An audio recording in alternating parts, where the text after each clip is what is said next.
যাবতীয় প্রশংসা মহান আল্লাহর, যিনি সকল সৃষ্টির রচিতা এবং তার সৃষ্টির প্রতি অত্যন্ত উদার। তিনি হচ্ছেন মহাপ্রতাপশালী, আমাদের ইবাদতের যোগ্য, একমাত্র সত্তা। তার কোনো শরিক কিংবা সহায়ক নেই, তার কোনো পুত্র বা কন্যা নেই। এমন কেউ নেই যার সাথে তার পরামর্শ করতে হবে, আর এমন কেউ বা কিছু নেই যার তুলনা করা যায় তার সাথে। যাবতীয় প্রশংসা মহান আল্লাহর। যারা সার্বভৌমত্ব ঘোষণা করে তিনি সকলেরই অধিপতি। তার সৃষ্টির উপর বিধান জারি করার অধিকার কেবল তাঁরই। তিনি জীবন দান করেন এবং তিনি মৃত্যু ঘটান, কিন্তু তার উপর মৃত্যুর কোনো প্রভাব নেই, কারণ তিনি চিরঞ্জীব। তিনি সকল প্রয়োজনের ঊর্ধ্বে, অমুখাপেক্ষী। তিনি অবিনশ্বর এবং একমাত্র স্বয়ংসম্পূর্ণ সত্তা। যাবতীয় প্রশংসা মহান আল্লাহর, যিনি সব কিছুর উপর সর্বশক্তিমান। কোনো ক্ষমতা নেই, নেই কোনো শক্তি কিংবা কোনো কর্তৃত্ব যা কোনো কল্যাণ বা ক্ষতি সাধন করতে পারে তিনি ছাড়া। তিনিই সৃষ্টি করেছেন এই আজব দুনিয়া, যা প্রকাশ্য এবং যা অদৃশ্য, যা সুস্পষ্ট এবং যা অলিক, এই পৃথিবী এবং যা এর উপরে বিরাজমান এবং যা এর মধ্যে আছে। তিনিই পাঠিয়েছেন তার নবী ও রাসূলদের কঠোর একেশ্বরবাদের সাধারণ বার্তা দিয়ে, যা সহজভাবে বোঝায় যে ইবাদতের যোগ্য আর কেউ নেই। কেউ নেই আমাদের আনুগত্য লাভের যোগ্য তিনি ব্যতীত, যিনি সর্বশক্তিমান, একক, অদ্বিতীয়, যার কোনো শরিক নেই। পূর্বের ওহীগুলো যা পৃথিবীকে বদলে দিয়েছিল, সেই সব অঞ্চলে যেগুলো নবীদের পাঠানো হয়েছিল, আমরা জানি সেই ওহীগুলো পাল্টে গিয়েছে।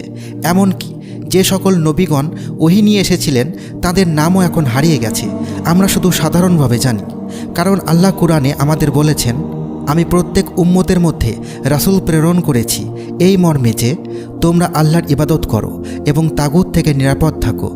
আমি প্রত্যেক উম্মতের মধ্যেই রাসূল প্রেরণ করেছি যারা মানুষকে আহ্বান করে একমাত্র আল্লাহকে ইবাদতের জন্য এবং মিথ্যা উপাস্যদের পরিহার করার জন্য। এই গুরুত্বপূর্ণ ওহী ইসলামে সংরক্ষণ করা হয়েছে এমন উপায়ে যেভাবে আগে কখনো সংরক্ষিত হয়নি। এজন্য নয় যে ওহী ভিন্ন ছিল, কারণ ওহী একই রকম ছিল, কিন্তু বিষয়টি হচ্ছে যেহেতু আর কোনো রাসূল আসবে না রাসূল সাল্লাল্লাহু আলাইহি ওয়াসাল্লামের পর, তাই সেই ওহী এখন সংরক্ষণ করতে হবে। এটা এমনভাবে সংরক্ষণ করতে হবে যা পূর্ববর্তী ওহীগুলোকে করা হয়নি। আমি নাস্তিক লোকটিকে বলবো, আপনি যা বলেন তা আপনি 40 বছর পূর্বে জানতে পেরেছেন, আর আপনি যেটাকে বিগ ব্যাং বলেন সেটা আসমানি কিতাবে আগেই বলা হয়েছে, যা আমরা পড়ি, মহিমান্বিত আল কুরআন। এটাই বলা হয়েছে 1400 বছর আগেই। সূরা আন-নাম্বিয়ার 30 নম্বর আয়াত যা বলে, অবিশ্বাসীরা কি দেখে না যে আসমান ও জমিন মিলন অবস্থায় ছিল, এরপর আমি উভয়কে পৃথক করে দিলাম।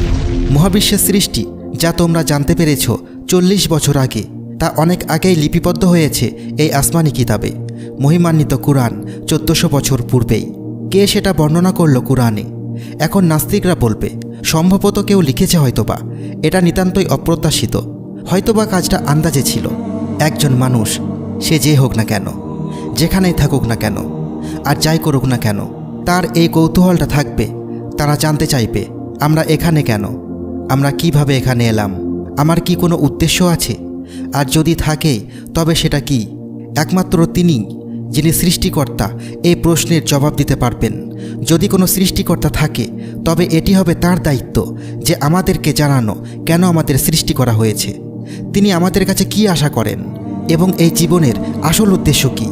হজরত আদম আলাইহিসসালামের সময় থেকে এখন পর্যন্ত আল্লাহ মানুষকে দেখিয়েছেন, তাদের দেখিয়েছেন তিনি আসলে তাদের কাছে কী চান, এবং এটা খুব সহজ একটা জিনিস, আর সেটা হচ্ছে একমাত্র তাঁরই ইবাদত করা, কোনো শরিক ছাড়া।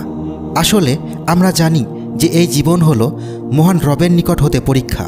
এই জন্য আমাদের জন্ম হয়েছে, আর এই জন্যই আমরা মারা যাব, কারণ আমাদের একটা শুরু ও একটা শেষ থাকতে হবে পরীক্ষা গ্রহণের জন্য। এই জীবনের পর আখিরাতের জীবনে কেউ কখনো মারা যাবে না। একজন খারাপ মানুষ অথবা একজন ভালো মানুষ উভয়কেই জীবিত করা হবে, এবং তারা চিরকাল জীবিত থাকবে, ভালোভাবে অথবা খারাপভাবে। যেরকম পরীক্ষা তারা দিয়েছে তার উপর ভিত্তি করে।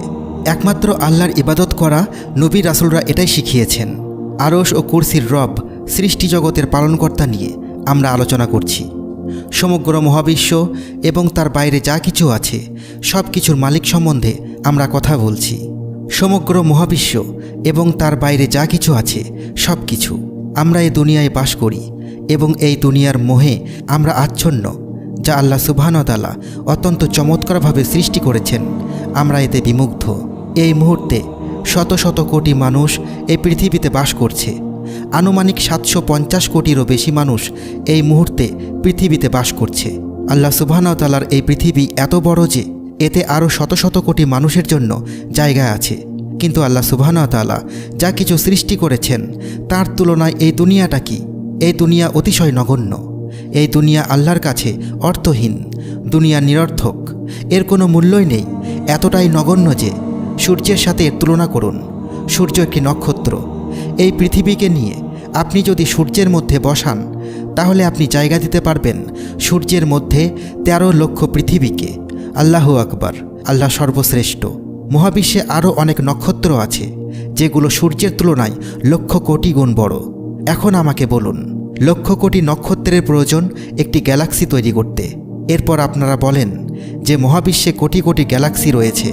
ভাইরা, আমি আপনাদের এসবের উপর বলতে চাই, দুনিয়ার পর আপনি যা কিছু দেখতে পান, আকাশে যা কিছু দেখেন, আপনি যখন মাথা উঁচু করেন আর উপরে তাকান, যা কিছুই উপরে আপনি দেখেন না কেন, এই কোটি কোটি গ্যালাক্সি এর সব কিছুই প্রথম আসমানের মধ্যে। যা কিছুই আছে সব কিছুই প্রথম আসমানের মধ্যে। আর আল্লাহ তাআলা হচ্ছেন 7 আসমানের সৃষ্টিকর্তা।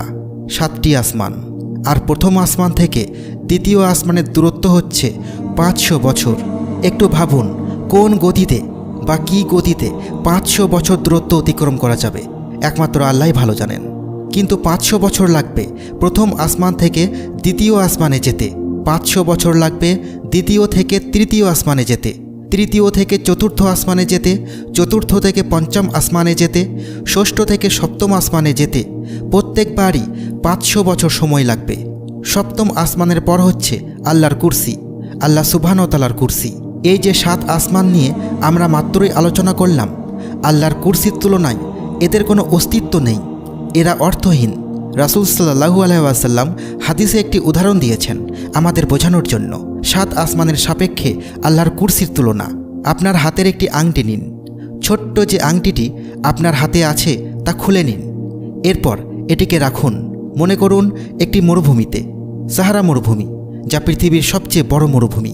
যে আংটিটি আমরা আঙুল থেকে খুলে নিয়েছি সেটাকে সাহারা মরুভূমিতে রাখি। সাহারা মরুভূমির তুলনায় এই আংটির আকার কি? কিছুই না। সেই আংটিটি হচ্ছে 7 আসমান। আর সাহারা মরুভূমি হলো আল্লাহর কুরসি। আল্লাহর কুরসির পর আছে আল্লাহর আরশ। পুনরায় রাসূল সাল্লাল্লাহু আলাইহি ওয়াসাল্লাম উদাহরণ দিয়েছেন, বর্ণনা করেছেন আমাদের বোঝানোর জন্য।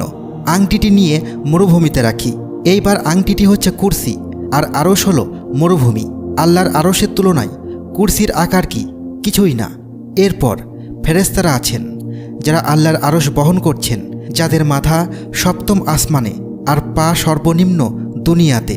ভাইরা আমার, আল্লাহ বলেন দৃষ্টিসমূহ তাকে আয়ত্ত করতে পারে না। অবশ্য দৃষ্টিসমূহ তাঁর আয়ত্তধীন। তিনি অত্যন্ত সূক্ষ্মদর্শী, সুবিজ্ঞ। আল্লাহর আকার সর্বকিছুর ঊর্ধ্বে। আল্লাহ কে? আল্লাহ কি? আল্লাহর মহাত্ম বিশালত্ব আমার ক্ষুদ্র মস্তিষ্কের আয়ত্তের অনেক বাইরে। এই সত্তার সাথে আপনি আর আমি নাফরমানি করছি। আল্লাহ ছাড়া অন্য কোনো উপাস্য নেই। তিনি চিরঞ্জীব, সব কিছুর ধারক। তাকে তন্দ্রা কিংবা নিদ্রা স্পর্শ করতে পারে না। আসমান ও জমিনে যা কিছু রয়েছে সব কিছুই তাঁর।